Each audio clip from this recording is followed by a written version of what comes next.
तो राम के परोक्ष आदेश से विश्वकर्मा ने इस गुफा का निर्माण कर दिया था सीता के रहने के लिए। तो राम ने सीता को लोकापवाद के कारण निर्वासित कर दिया। तो उन्होंने परोक्ष में विश्वकर्मा को बुलाकर कहा कि देखो सीता निर्दोष और निष्कलंक है, वहाँ सीता के पहुँचने से पूर्व एक ऐसे गुफा का निर्माण कर दो जो हर एक मौसम में सुखदायी हो। तो राम के परोक्ष आदेश से विश्वकर्मा ने सीता के यहाँ पहुँचने से पूर्व ही इस गुफा का निर्माण कर दिया।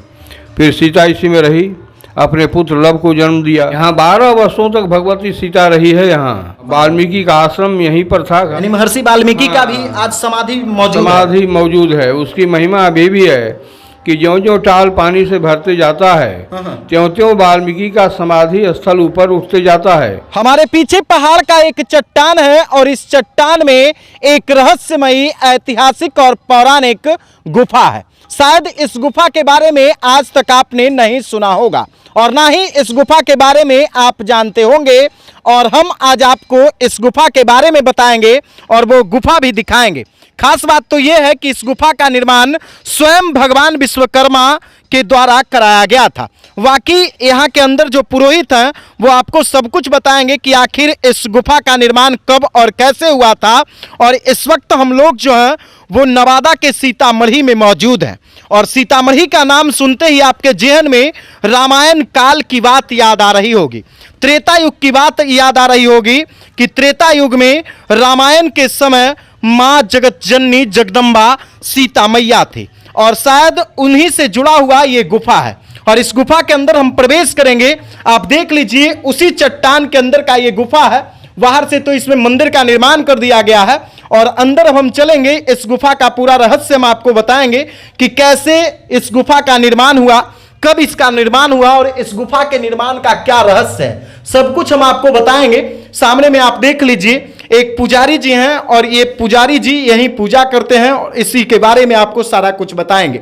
सामने में एक प्रतिमा भी रखी हुई है और सब कुछ पुजारी जी आपको इस प्रतिमा के बारे में बताएंगे, इस गुफा के बारे में बताएंगे। आप देख लीजिए काफी रहस्यमयी गुफा है और काफी बेहतर गुफा बना हुआ है और शायद ऐसा गुफा आपने भी नहीं देखा होगा जिस गुफा के बारे में हम आज आपको बताने जा रहे हैं। इधर आ जाइए सर, है ना। तो आपको सामने में पुरोहित जी हैं और पुरोहित जी सब कुछ बताएंगे। इस गुफा का क्या रहस्य है सरकार? क्या नाम हुआ आपका? मेरा नाम सीताराम पाठक। सीताराम पाठक। हाँ। क्या इस गुफा का रहस्य है? कब इसका निर्माण हुआ, किस काल में निर्माण हुआ, कैसे निर्माण हुआ, किसने इनका निर्माण करवाया? हाँ, जब त्रेता काल था तो राम रावण युद्ध के बाद जी जी जब राम का राज्याभिषेक हुआ तो राम के राज्याभिषेक के बाद जब सीता गर्भवती हुई तो राम ने सीता को लोकापवाद के कारण निर्वासित कर दिया। तो उन्होंने परोक्ष में विश्वकर्मा को बुलाकर कहा कि देखो सीता निर्दोष और निष्कलंक है, इसके सतीत्व की परीक्षा लंका में हुई थी। लेकिन जिस समय सीता के सतीत्व की परीक्षा लंका में हुई उस समय सीता के सतीत्व की परीक्षा को देखने वाला था कौन? बंदर, भालू और कुछ बचे खुचे राक्षस लोग। अयोध्या के लोगों ने तो सीता के सतीत्व की परीक्षा को देखा नहीं और अब लोग लांछना लगाते हैं। तो लोकापवाद के कारण हमको सीता को निर्वासित करना पड़ा है। वैसे सीता निर्दोष और निष्कलंक है तो सीता को कष्ट होगा, गर्भवती भी है। तो ऐसा करो, जहाँ सीता पहुँचाई जा रही है जंगल, वहाँ सीता के पहुँचने से पूर्व एक ऐसे गुफा का निर्माण कर दो जो हर एक मौसम में सुखदायी हो। तो राम के परोक्ष आदेश से विश्वकर्मा ने सीता के यहाँ पहुँचने से पूर्व ही इस गुफा का निर्माण कर दिया। फिर सीता इसी में रही, अपने पुत्र लव को जन्म दिया। कुछ तो वाल्मीकि के माया से हुए थे, फिर लवकुश इसी में पले बढ़े। बाद में लवकुश और राम की सेना के साथ युद्ध हुआ इसी अरण्य क्षेत्र में और युद्ध के बाद सीता पाताल चली गई और लवकुश अयोध्या चले गए। तो गुफा तो हो गया खाली। तो प्रतीकात्मक रूप में पूजा करने के लिए मूर्ति तो चाहिए। आप एक ईंटे का मूर्ति मंदिर बनाते हैं और उसको मंदिर मानते हैं, तो इसमें तो भगवती साक्षात सीता रही है, तो मंदिर नहीं तो और क्या है ये। तो एरिया के लोगों ने यज्ञ करके सीता और लवकुश की मूर्ति को स्थापित किया। तो यही है। वर्षों तक यहाँ माँ जगत जननी जगदम्बा रही थी। यहाँ 12 वर्षों तक भगवती सीता रही है यहाँ। 12 हाँ, लवकुश जब प्रौढ़ हुए तब ने उन्होंने राम की सेना के साथ युद्ध किया। 12 वर्षों तक सीता रही है इस गुफा में। और इस गुफा का निर्माण यानी भगवान राम के आदेश के राम के आदेश से विश्वकर्मा ने, राम के परोक्ष आदेश से हाँ विश्वकर्मा ने, जानते नहीं थे हाँ। तो राम के परोक्ष आदेश से विश्वकर्मा ने इस गुफा का निर्माण कर दिया था सीता के रहने के लिए, और यहीं रहे थे। हाँ, वाल्मीकि का आश्रम यहीं पर था, घास फूस का झोपड़ी। वैसे तो वाल्मीकि का आश्रम त्रेता में था, हाँ। तो त्रेता से लेकर के अब तक के घास फूस का झोपड़ी रहेगा, रहेगा तो बनावटी रहेगा। मकान तो 10 साल 20 साल में खत्म हो जाता है। तो वैसे वाल्मीकि का समाधि स्थल 12 टाल में है। अच्छा। उसकी महिमा अभी भी है, यानी महर्षि वाल्मीकि का भी आज समाधि मौजूद है। उसकी महिमा अभी भी है कि ज्यों-ज्यों टाल पानी से भरते जाता है त्यों-त्यों वाल्मीकि का समाधि स्थल ऊपर उठते जाता है, कभी डूबता नहीं है। यानी वो समाधि कभी डूबता नहीं है? नहीं है। यहाँ से लगभग 3 किलोमीटर दूर उत्तर में वाल्मीकि का समाधि स्थल है। यहाँ से 3 किलोमीटर दूर में? हाँ, भारत टाल में, भारत गांव है तो वही टाल माने बरसाती जलाशय, वो बरसाती जलाशय के बीचों बीच में है। तो अच्छा, ये गुफा जो है सर, है ना, वो उपेक्षित क्यों है? इसके बारे में लोग जानते क्यों नहीं है? क्यों ये कि नेता लोग ध्यान नहीं दे रहे हैं, इस क्षेत्र के अफसर लोग ध्यान नहीं दे रहे हैं, जंगली इलाका है इसलिए ऐसा हो रहा है, उपेक्षा का शिकार बना हुआ है ये क्षेत्र। अच्छा, ये जो अश्वमेघ यज्ञ के बाद, यानी अश्वमेघ यज्ञ के बाद जो भगवान राम की सेना और लवकुश के साथ युद्ध हुआ था, वो इसी अरण्य क्षेत्र में हुआ? इसी अरण्य क्षेत्र में लवकुश और राम की सेना के साथ युद्ध हुआ था। उसके बाद माँ सीता पाताल चली गई। उसके बाद माता सीता पाताल चली गई और लवकुश अयोध्या चले गए। लवकुश अयोध्या चले गए, है ना। और ये गुफा जो है वो त्रेता युग से है। त्रेता युग से है। तो देख लीजिए, ये सीताराम पाठक हैं और सामने में आपको वो मूर्ति भी नजर आ रहा है, वो प्रतिमा भी नजर आ रहा है जिसमें मां जगत जननी जगदम्बा जानकी और उनके साथ उनके दोनों पुत्र लव और कुश हैं।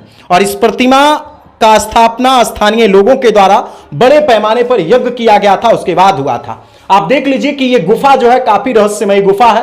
प्रत्येक मौसम में आरामदायक गुफा है, ना इसमें पानी आएगा, ना इसमें धूप लगेगा, ना इसमें ठंड लगेगा। आप खुद सोच लीजिए कि वैज्ञानिक दृष्टिकोण से इस गुफा का निर्माण नहीं हो सकता है। हकीकत में यह गुफा जो है वो प्राचीन काल का है और त्रेता युग का है।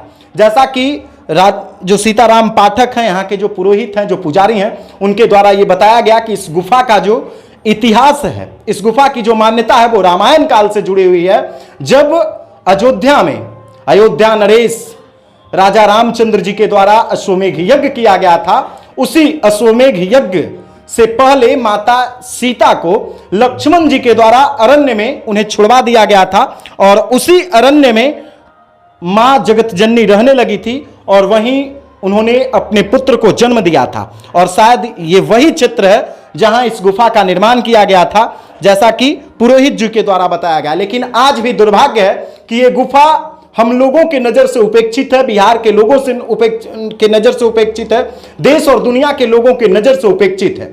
हम चाहेंगे कि अगर आप भी सनातन प्रेमी हैं, हिंदू धर्म को मानने वाले लोग हैं, राजा रामचंद्र जी को मानने वाले लोग हैं, अगर अयोध्या में राम मंदिर का निर्माण हो रहा है, सीतामढ़ी में माता सीता का मंदिर का निर्माण हो रहा है, तो नवादा के सीतामढ़ी में भी मां सीता के मंदिर का निर्माण होना चाहिए, लवकुश का निर्माण मंदिर का निर्माण होना चाहिए, क्योंकि और इसे पर्यटन स्थल के रूप में जोड़ा जाना चाहिए। एक बार और हम फिर बातचीत करना चाहेंगे, क्या इस जगह को किस रूप में विकसित किया जाना चाहिए था? इस स्थान को पर्यटन स्थल के रूप में अगर जो विकसित किया जाएगा तो इस स्थान का विकास हो जाएगा। बहुत ऐसे भी बहुत लंबा चौड़ा क्षेत्र है और बहुत इंक्रोचमेंट हो रहा है, लोग कब्जा कर रहे हैं इस सरकारी जमीन। देख रेख के अभाव के कारण इसको लोग अतिक्रमण भी कर रहे हैं। अतिक्रमण भी कर रहा है लोग, स्थानीय लोग ही अतिक्रमण कर रहे हैं इस स्थान का, तो उपेक्षित है, इसीलिए ऐसा हो रहा है। तो देख लीजिए, ये जगह आज भी उपेक्षित है, जबकि ये ऐतिहासिक धार्मिक महत्व से काफी बेहतर जगह है। एक बार फिर से हम आपको वो तस्वीर दिखा देते हैं, वो प्रतिमा दिखा देते हैं जो मां सीता, मां जगत जननी जानकी, है ना, उनके साथ उनके दोनों पुत्र लव और कुश की प्रतिमा है, जो स्थानीय लोगों के द्वारा यज्ञ निर्माण करने के बाद स्थापित किया गया था। और आज भी लोग दूर दूर से यहाँ आकर पूजा करते हैं। इतना ही नहीं, यहाँ पे शादी विवाह भी होता है। शादी विवाह भी होता है। विभिन्न जाति के लोगों ने अलग अलग मंदिर का निर्माण किया है और सारे मंदिरों में शादी विवाह होता है। यहाँ पे शादी होता है। हाँ, तो शादी होता है। शादी होता है। प्रत्येक लगन में भीड़ काफी प्रत्येक लगन, हाँ, भीड़ रहता है। हर एक लगन में भीड़ रहता है। तो देख लीजिए, ये ऐतिहासिक और प्राचीन गुफा है, काफी रहस्यमयी गुफा है, जो आज भी आप लोगों के नजर से ओझल है।